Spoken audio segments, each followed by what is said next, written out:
What is your "we never speak of this again" story? Story 1. This happened a year and a half ago on a family trip to Mexico. It was very humid and hot during the day, and since we're in Mexico, I had been drinking since sunrise, and it was now time for bed. You can probably see where this is going. Anyways, I had a very vivid dream that I was in the bathroom at the resort and had just started to unzip my pants in my dream to urinate when I woke up. By now, it was far too late. I woke up next to my younger brother, covered from the waist down in piss. There was even a piss stain that looked somewhat like a chalk outline of an obese man. My brother and I are quite close and are always brutal towards each other in a fun way. I expected him to roast me and wake up my parents to embarrass myself. I woke him up, and he knew immediately. He helped me strip all the bedding and throw it into the hallway for the cleaning crew to pick up. All of this at 6 a.m. with no hesitation whatsoever. We woke up a couple hours later to my parents questioning us why we were sleeping on a bed with no sheets or blankets, and we both said we sweat too much throughout the night and got rid of them. To this day, we haven't spoken about it, but both know deep inside that my 18-year-old self pissed the bed. I love that kid. Story 2. My college roommate and I were in Italy, and we were lost at a small-town train station where there's no English, and no one spoke English at all. The way the train station is set up is that we have to take stairs underground and take stairs back up to cross the platform. We were trying to figure out which train to take and ended up going back and forth since we barely understood any Italian. After a few trips going up and down, we decided to just cross back and forth across the tracks. This was way before smartphones, so we were in the middle of the tracks while I used a compass to figure out which direction Florence was. Then we realized it was noisier than usual, looked up, and saw a train coming. In panic, we ran in front of the train to the platform across instead of backwards to safety. Realized we nearly won Darwin Awards. We agreed not to tell anyone about how dumb we were. Story 3. My now ex-husband had to have thyroid surgery a few years ago. He was having a lot of swelling, so they gave him some Percocet to take. Anyone who has taken Percocet before knows that it might work very well, but it's not without side effects. One of those side effects happens to be constipation. We knew this would happen. My husband and I are both doctors.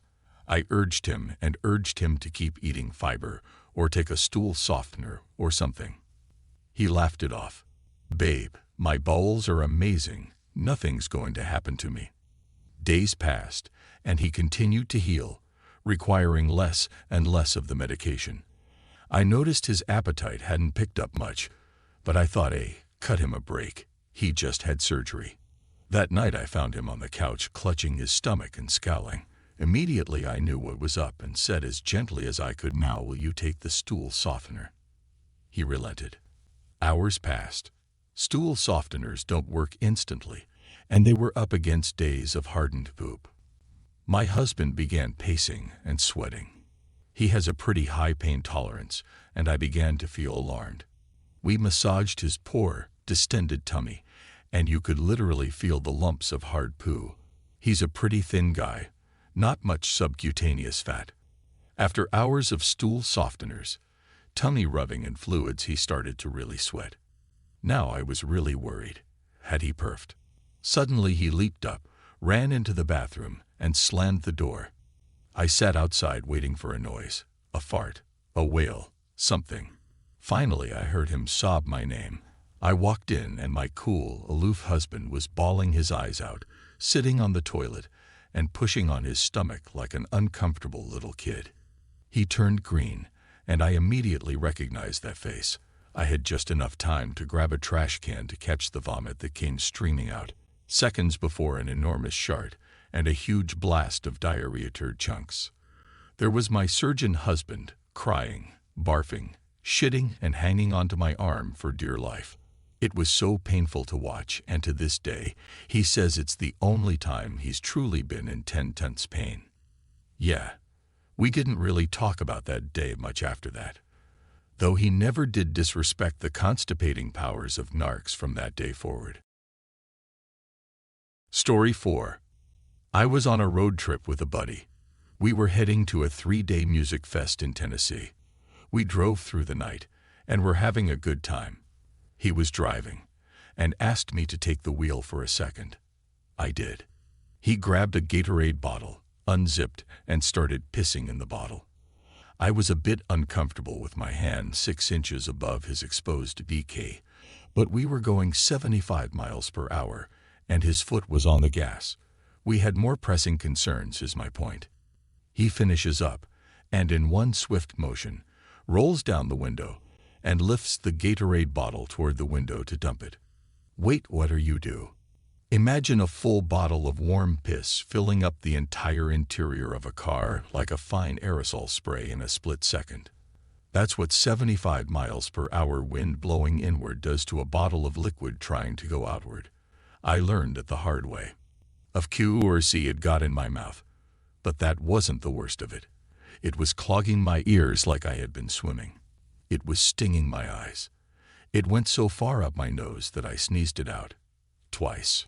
We looked at each other, dripping piss. All I could say was, "Damn it. God damn it, dude." He turned on the AC after a while. Piss droplets blew out onto us. It was dripping on us from the ceiling of the car. We rode for a long time in silence. Do you know what a person and the interior of a car covered in piss smell like after being in 103-degree heat for 3 days and no means to wash up? I do. Story 5. So I am in high school and got trashed at a party. Somehow I made it home. In the middle of the night I drunkenly wander into my parents' bedroom, sit on my dad's hamper and take a good long piss. My dad woke up in the middle of it and pushed me back into my room. I wake up in the morning and go to the living room and see Dad. He started cracking up and told me what happened. Said we won't tell anyone and to go upstairs and clean out his hamper. Ended up having to buy him a new hamper. My mom never said anything about it, so I have no idea if she knew. My dad passed away about 10 years ago. Since that time, my mom told me a story about my dad getting drunk one night shortly after they were married, and she woke up in the middle of the night to see him peeing in his hamper. Apparently, I am totally my father's daughter, and have still never told anyone about it. Story 6. My buddies, and I actually voiced the phrase, "We can never tell this story" in the truck afterwards. Road trip with 2 buddies, Cal and Joel. Driving home, late at night, we're in the mindset that we're tired of sitting in the truck and ready to be home, so we drove through the night to get the miles behind us. Finally, about 3 a.m. we pull off the highway onto a forest road and drive until we see a spot to camp. Decent grassy clearing. Looks like someone has had the same idea here before. We pile out and grab our tents and start setting up. Joel is tired and quiet. Cal has the inhuman ability of speaking in a continuous run-on sentence for hours. Doesn't matter what time. Wake him up at 4 a.m., and from a dead sleep, he'll start telling you a story before his feet hit the ground. He's funny, too, so it keeps the road trip interesting. Setting up camp, Cal is deep in a half-story, half-rhetorical essay when he stops. Cold. I look over his way, shining my headlamp on him. His lamp trails off into the trees. Are those eyes? I look where he's looking and stare for a good while. Might just be dew on the leaves, or a marker on the trees. Wouldn't be surprised if this road is used for motorcycle races.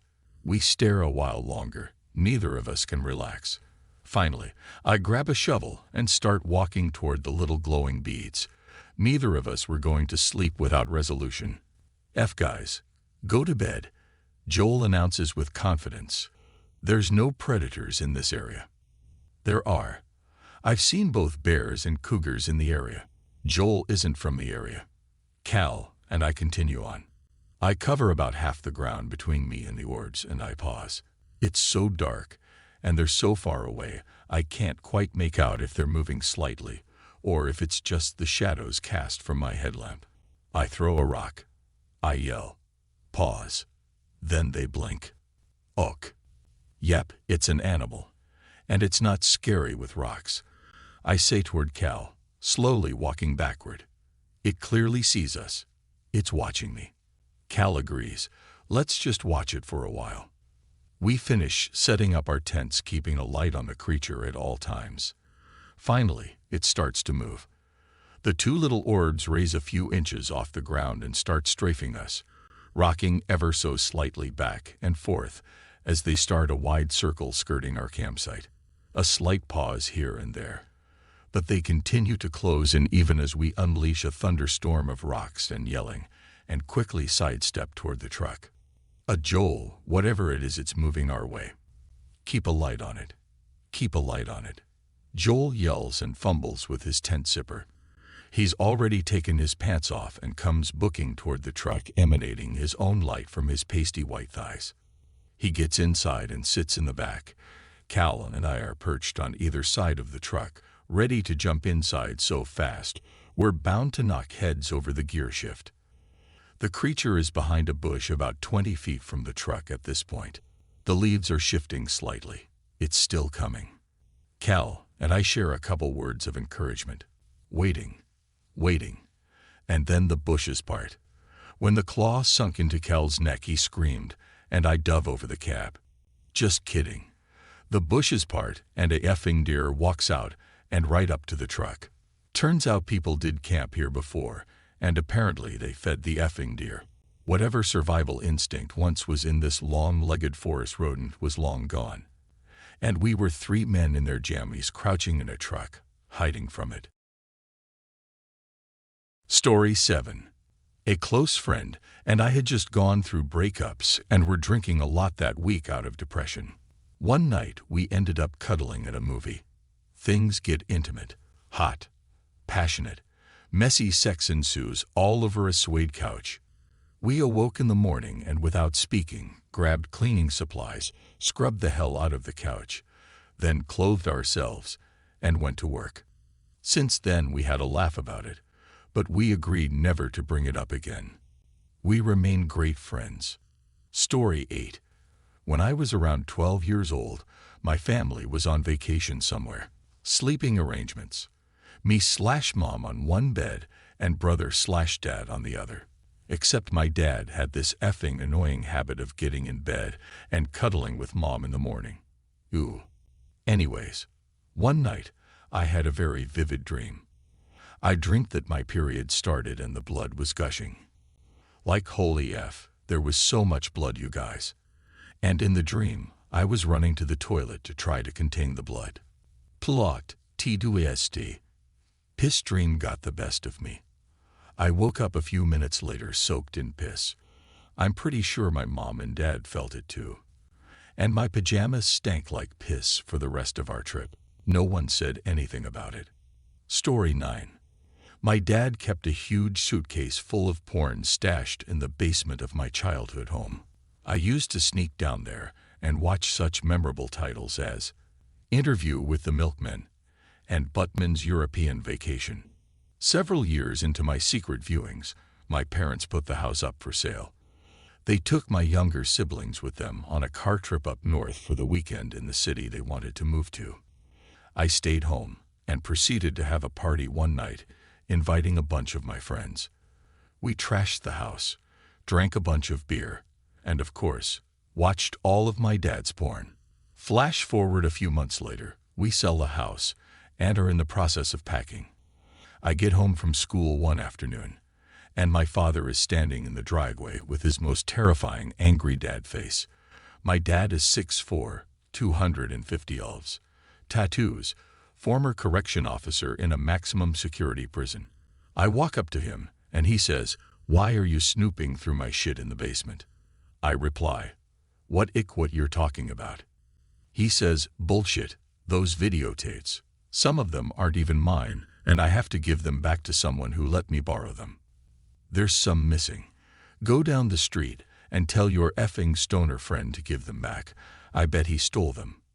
Do it, or I'll tell your mother what I found in your room."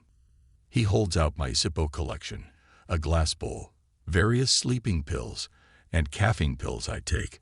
My dad was blackmailing his 14-year-old son to return his porn. I got on my bike, rode down the block to my friend's, knocked on his door, and asked for my dad's porn back. He sighed and reluctantly gave me several VHS tapes he swiped from the party night.